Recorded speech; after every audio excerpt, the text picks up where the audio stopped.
ভারতের উত্তরাখণ্ডের গাড়োয়াল অঞ্চলে অলকানন্দা নদীর তীরে অবস্থিত একটি বিখ্যাত মন্দির, যা দেবীর কালীর রূপ। এই কালীরূপী দেবীর নাম ধারী দেবী। এখানে ধারী দেবীকেই উৎসর্গীকৃত। এই মন্দিরটি উত্তরাখণ্ডের রক্ষাকর্ত্রী হিসেবেও পরিচিত। স্থানীয়দের বিশ্বাস, ধারী দেবী উত্তরাখণ্ডকে প্রাকৃতিক দুর্যোগ থেকে রক্ষা করেন এবং চারধাম যাত্রার রক্ষক হিসেবেও পূজিত হন।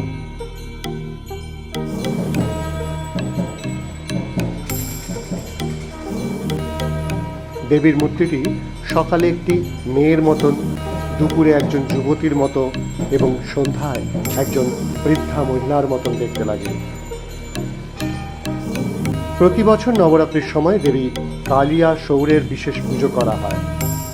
দূর দূরান্ত থেকে বহু মানুষ দেবী কালীর আশীর্বাদ লাভের জন্য এই পবিত্র স্থানে আসেন।